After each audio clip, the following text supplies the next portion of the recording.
আচ্ছা, ধরুন আপনার পরিবারে কোনো একটি দুর্ঘটনা ঘটে গিয়েছে। তখন আপনি আপনার পরিচিত কাউকে অভিভাবক হিসেবে বাড়িতে ডাকলেন। অসময়ে তো তিনি যদি একটু গার্জেনের মতন থাকেন তাহলে ভালো হয়, আমাদের প্রত্যেকেরই ভালো লাগে। কিন্তু তারপর হঠাৎ দেখলেন সময় অতিবাহিত হয়ে যাচ্ছে, তিনি আর বাড়ি যাচ্ছেন না। আপনার বাড়িতেই সে গেঁড়ে বসে আছে এবং আপনাদের উপরে কর্তৃত্ব চালাচ্ছে। এবং পরবর্তীতে আপনি বুঝতে পারলেন এ তো আমাদের বাস্তবিক অভিভাবক হয়েই বসে গেল, ইনি তো আর বাড়ি যাবেন না। কিরকম হবে আপনার? ঠিক একই অবস্থাটা বর্তমানে বাংলাদেশের। কারণটি হলো মোহাম্মদ ইউনূস। শুধুমাত্র তাকে নিয়ে আসা হয়েছিল এই অচল অবস্থায় কিছুদিন দেখভালের জন্য, কিন্তু বর্তমানে তিনি রীতিমতো তার উইকেটকে টিকিয়ে রেখেছে সেখানে। কোন রকম গণতান্ত্রিক প্রক্রিয়ার তিনি কোনো ধার ধারেন না। একথা আমরা শুধু বলছি তাই নয়, বা আওয়ামী লীগ বলছে তাই নয়, এখন এই কথা বলতে শুরু করেছে সে দেশের বিএনপিও। শুনুন কি হয়েছে বিষয়টি। যত সময় যাচ্ছে মোহাম্মদ ইউনূসের নেতৃত্বাধীন অন্তর্বর্তী সরকারের সদিচ্ছা নিয়ে প্রশ্ন উঠে যাচ্ছে। বিনা ভোটে মানুষের রায় না নিয়ে দীর্ঘদিন ক্ষমতায় থাকার চেষ্টা চালাচ্ছে তারা। কেন চেষ্টা চালাচ্ছে এর আগের ভিডিওতে আপনাদের জানিয়েছি যে নতুন একটি অর্ডিন্যান্স জারি করেছে, সেখানে তারা দীর্ঘদিন ধরে থাকতে চাইছে।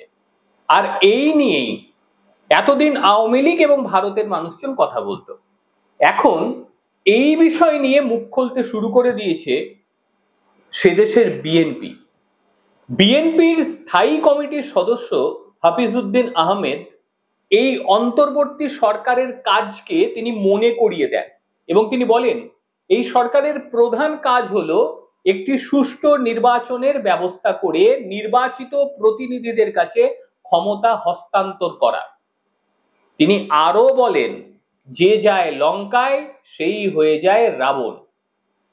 তিনি বলেন যে তার মনে হচ্ছে প্রায় 10-12 বছর তিনি ক্ষমতায় থাকতে চান। দেখুন, এই কথাটা কিন্তু আমরা বারংবার প্রথম থেকেই বলতে চেয়েছি। তখন বাংলাদেশি বন্ধু যারা ছিল তারা একটা কথাই বলতেন যে নিজেদের চরকায় তেল দিন, আমাদের চরকায় তেল দেওয়ার প্রয়োজন নেই। কিন্তু দাদা, ওই যে আগের দিনও বলেছি এখনো বলছি, যতদিন আপনারা আমাদের দেশের জিনিস খাবেন, যতদিন আপনারা আমাদের এখানে আসার জন্য লম্বা লাইন দেবেন ভিসা সেন্টারগুলিতে, ততদিন আমরা নাক গলাবো। কিচ্ছু করার নেই, নাক গলাতেই হবে। তো যাই হোক, এবার বিএনপিও বিষয়টি বুঝে গিয়েছে। স্বাভাবিক ব্যাপার, একটা গণতান্ত্রিক প্রক্রিয়া বলে কিছু রয়েছে। যে ঘটনাটি ঘটেছিল সেটা গণতান্ত্রিক প্রক্রিয়া কিনা সেটা নিয়ে বিস্তর ফারাক রয়েছে। একটা নির্বাচিত সরকারকে মারধর করে তাড়িয়ে দেওয়া, একটা ছাত্র আন্দোলন পরবর্তীতে শেখ হাসিনাকে তারাবার আন্দোলনে রূপান্তরিত হয়ে যাবে, এর পেছনে কার হাত ঠিক কি ছিল সেই নিয়ে বিস্তারিত আলোচনা তো বিস্তর রয়েছে। তবে বর্তমানে বিএনপি যেভাবে এর প্রতিবাদ করতে শুরু করে দিল এবং অনুমান করা যাচ্ছে যে এর পরে বাংলাদেশের রাজনীতি প্রেক্ষাপটটা বোধহয় একটু বদল হতে চলেছে। অসুস্থ খালেদা জিয়া, তার স্থানে মহাসচিব মির্জা ফখরুল ইসলাম আলমগীরের হাতে রয়েছে বিএনপির পরিচালনার দায়িত্ব। সংস্কারের কাজে ইউনূস সরকারের এখতিয়ার ও বৈধতা নিয়ে আবার ফখরুল প্রশ্ন তুলে দিয়েছেন। সংস্কার করার মূল দায়িত্ব কিন্তু হবে নির্বাচিত প্রতিনিধিদের, তিনি কথা বলেছেন। একদমই বাস্তব। দেশের কি সংস্কার হবে, কি প্রয়োজন, সমস্ত কিছু কিন্তু নির্ধারিত করে নির্বাচিত প্রতিনিধিরা। হঠাৎ করে কাউকে বসিয়ে দেয়া সেই ব্যক্তির কাছে কখনো গোটা দেশের ভালো মন্দ, তাদের চাওয়া পাওয়া, কি প্রয়োজন কি প্রয়োজন নয়, সবটা জানা সম্ভব নয়। কারণ নির্বাচনটা গোটা পৃথিবীতে সেই কারণেই হয়। আর না তো নির্বাচনের প্রয়োজন পড়তো না, যাকে খুশি তাকে বসিয়ে দেয়া হতো আর তখনই দেশ চালানো সম্ভব হতো। নির্বাচিত প্রতিনিধি না হলে একটা দেশের ঠিক কি হতে পারে তার জলজান্ত উদাহরণ কিন্তু বাংলাদেশ। খাবার সামগ্রী, সামান্য আলুর দাম নিয়ন্ত্রণ আনতে পারে না, সামান্য ডিমের দাম নিয়ন্ত্রণ আনতে পারে না, নিয়ন্ত্রণহীন। আমরা বলছি না, সে দেশের সাধারণ মানুষরা বলছে, সে দেশের যারা সাধারণ মানুষ রয়েছে তাদের বক্তব্যে বিষয়টি একেবারে স্পষ্ট। যাই হোক, যে কথা বলছিলাম, তারপর তিনি আর একটা কথাও মনে করিয়ে দেন যে আন্দোলন করে ছেলেরা আপনাকে বসিয়ে দিয়েছে আর আপনি সব দায়িত্ব পেয়ে গেছেন, এটা আমি মানব না। ভাবুন, না মানার প্রসঙ্গ কিন্তু উঠে পেরে লেগে গিয়েছে, আর কিছু বলার নেই। মানে বিএনপির যিনি মহাসচিব মির্জা ফখরুল ইসলাম আলমগীর, তিনিও বিষয়টি নিয়ে একেবারে তিতিবিরক্ত হয়ে গিয়েছে। স্বাভাবিক ব্যাপার, হলো তো, দীর্ঘ মাস অতিক্রান্ত হলো, এবার অন্তত নির্বাচনের প্রক্রিয়ার মাধ্যমে বিষয়টি একটু সেটেল হওয়াটা ভীষণভাবে প্রয়োজন। আরো কিছু কথা বলেছেন আলমগীর সাহেব, যেটা বলা আমার এই মুহূর্তে এখানে উচিত নয়, আমি বলতেও চাই না। সব মিলিয়ে দেখুন, যারা বলছেন যে যাকে বসানো হয়েছে প্রধান হিসাবে মোহাম্মদ ইউনূস, তিনি একেবারে যথেষ্ট সবল মানুষ, এই সমস্ত ক্ষেত্রে সমস্ত দিক তিনি খতিয়ে দেখে কিভাবে একটা দেশ চালাতে হয় তিনি সেটা খুব ভালো করে জানেন।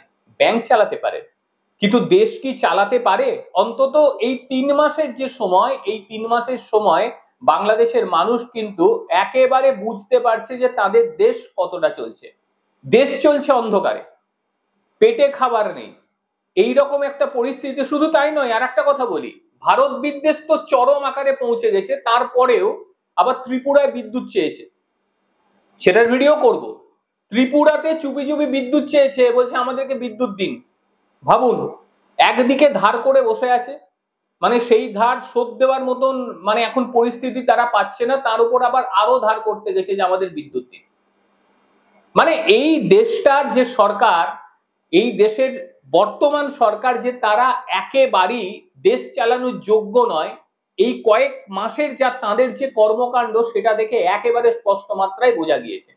আবারও বলছি, যারা কমেন্ট করছেন তাদের উদ্দেশ্যে বারংবার একটা প্রশ্ন, যতদিন আমাদের খাদ্য সামগ্রী আপনারা খাবেন, যতদিন ভিসা সেন্টারগুলিতে লম্বা লাইন দেবেন আমাদের দেশে আসার জন্য, ততদিন এই নাক বেরিয়ে থাকবে, নাক গলাবই, কিচ্ছু করার নেই। আর নিজের চরকায় তেলের কথা বলছেন তো, নিজেদের চরকাতে তেল দেওয়া কমপ্লিট, আমাদের চরকা সবসময় ভিজে থাকে, কোনো চাপ নেই। আপনাদের খটখট আওয়াজ করছে, কানে লাগছে, পাশে আছেন তো, সেই কারণেই তেল দিতে যাচ্ছি, সেই কারণেই তেলটা দেওয়ার প্রয়োজন বোধ করছি। কারণ ওই বাড়ির পাশে কোনো একটা জায়গায় খট খট খট খট খট আওয়াজ করবে, সেটা সবসময় আমাদের শুনতে হবে, আমাদেরও তো মাথা খারাপ হয়ে যাচ্ছে না, শোনা যাচ্ছে না দাদা। এখানে তাই নয়, আর একটা বিষয় মনে করিয়ে দিন, মুর্শিদাবাদের পাশে জলঙ্গি, জলঙ্গির অপর সাইডে কি রয়েছে আপনারা জানেন, সেখানে ফসল চুরি করতে এসেছিলেন আপনারা, আপনারা মানে সবাই নয়, বেশ কিছু বাংলাদেশি ফসল চুরি করে নিয়ে পালাচ্ছে। আর কি বলবো, কোথায় যাবেন? পেটে খাবার না থাকলে চুরি ছিনতাই গুলো হয়, সেটা যে এই রকম পর্যায়ে পৌঁছে যাবে দাদা ভাবতে পারিনি। সেই কারণে একটাই বক্তব্য, নির্বাচন হোক, প্রত্যেকটি মানুষ গণতান্ত্রিক প্রক্রিয়ায় সেই নির্বাচনে অংশ নিয়ে তাদের যাকে খুশি সামনে নিয়ে আসুক, দেশটা ভালোভাবে চলুক। প্রতিবেশীদের ঝামেলা হলে না, সেই ঝামেলা ঘরের ভেতর থাকে না, বাইরেও আওয়াজ আসে, তখন বাধ্য হয়ে প্রতিবেশীরা থামাতে যায়, না শুনলে থানা পুলিশ করে। একই পরিস্থিতি, আপনারাও তো আমাদের প্রতিবেশী। তাই আর বেশি কথা বলছি না, ভালো থাকুন, সুস্থ থাকুন, এবং খুব ভালোভাবে আপনারা দেশ পরিচালনার জন্য উপযুক্ত মানুষকে নিয়ে আসুন, তবেই চলবে। এমন মানুষকে আপনারা এনেছেন যে মানুষটি আলুর দাম কমাতে পারে না, যে মানুষটি ডিমের দাম কমাতে পারে না, যে মানুষটি আপনাদের অন্ধকারে রাখার যাবতীয় কাজকর্ম করে ফেলেছেন। কাজে সতর্ক হন, যাকে খুশি নিয়ে আসুন, আমরা বলছি না যে শেখ হাসিনাকেই আপনারা নিয়ে যান। আর বারংবার একটা বিষয়, শেখ হাসিনা ভারতে রয়েছে কি নেই আমি জানি না, আপনারা বোধহয় জানেন কি হয়তো আছে। এই শেখ হাসিনাকে নিয়ে বারবার ভারতকে দোষ দেওয়ার আগে না, একটু নিজেদের দিকে তাকিয়ে দেখুন। শেখ হাসিনাকে আমরা নিয়ে আসিনি এখানে, শেখ হাসিনা নিজে এসেছে। কারা নিয়ে এসেছিল? কোন বিমানে এসেছে? ভারতের বিমানে এসেছে, সেখানকার সেনাবাহিনী বিমানে করে পাঠিয়ে দিয়েছে এখানে। বলতে হয় সেনাবাহিনীকে বলুন, আমাদের কেন বলছেন? আমাদের দরজায় কেউ এলে পরে আমরা ফেরত পাঠাই না, আপনাদের কত চিকিৎসা না দিয়ে ফেরত পাঠিয়ে দিতে পারতাম, পাঠাই কি? পাঠাই তো না। কাজেই এই কথাগুলো বলার আগে 10 বার ভাবুন।